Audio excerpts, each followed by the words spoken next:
I want to bring in Andrew Weissmann, former FBI general counsel and a former senior member of the Mueller probe. He's now an MSNBC legal analyst. And Andrew, I understand this reminds you of another high-profile case you were a part of.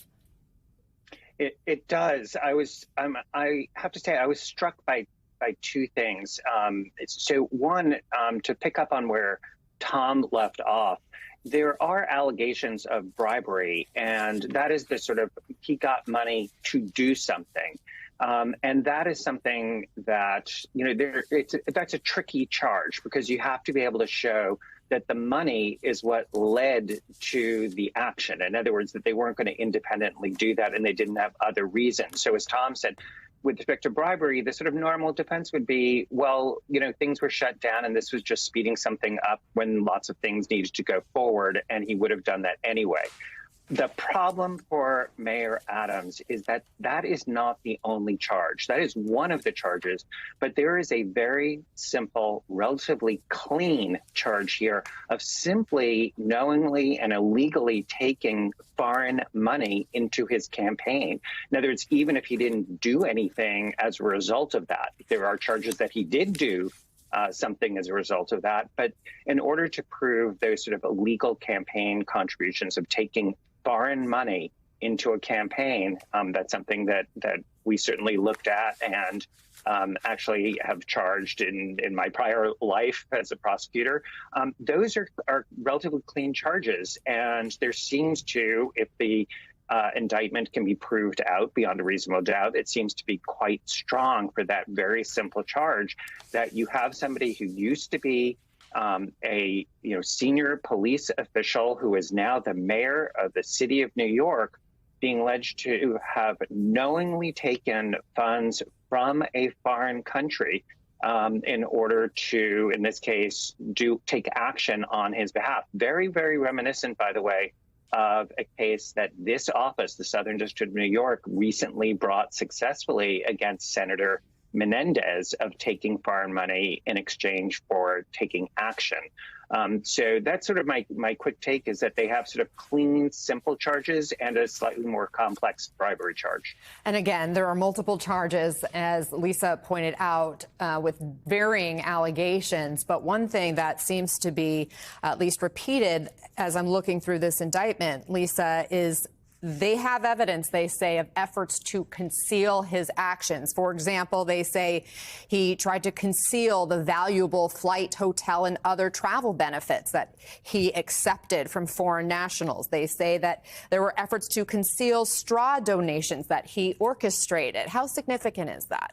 It's extraordinarily significant because it can be revelatory of intent. If you didn't do anything wrong, you wouldn't make any efforts to conceal it, is the thinking here. But there's also efforts to conceal things after Adams understands that there's an investigation, and that's part of these allegations too.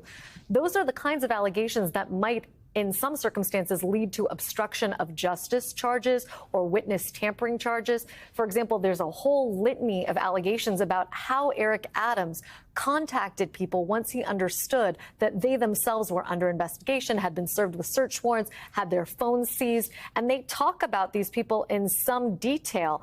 That may be an attempt to gain leverage over other people who could be named as co-conspirators here, or simply to encourage them to do some more talking based on what they know. But this is also reflective of the fact that some of what the Southern District is talking about here is not necessarily what comes from electronic evidence. It seems like they have actual witnesses who have recounted to them what transpired between them and Eric Adams, or them and other co-conspirators, with respect to concealing what had taken place to hide it from the Fed's view. Tom?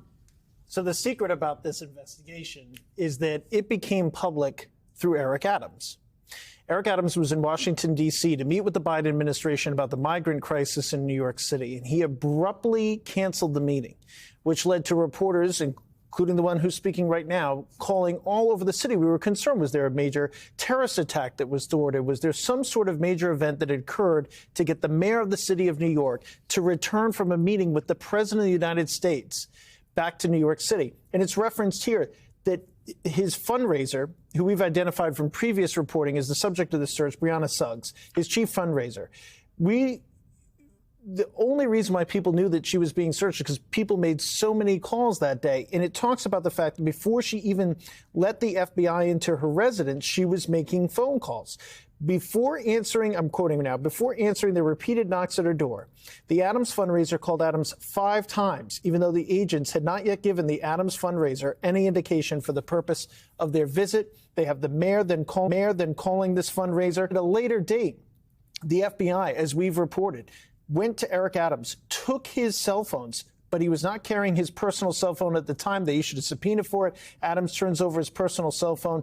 They say that he changed his password in the intervening time and then told the FBI that he couldn't remember the password to be able to unlock the phone. So this is the type of specific conduct that Lisa was alluding to before, and the type of thing that I think is going to raise some eyebrows, why a former police captain of the New York City Police Department was changing passwords and making phone calls and turning around trips, and why he was so concerned about this. They also say that that campaign fundraiser refused to speak with FBI, actually did speak to FBI agents, agreed to talk with them about many subjects, but, quote, refused to say who paid for her 2021 travel to Turkey.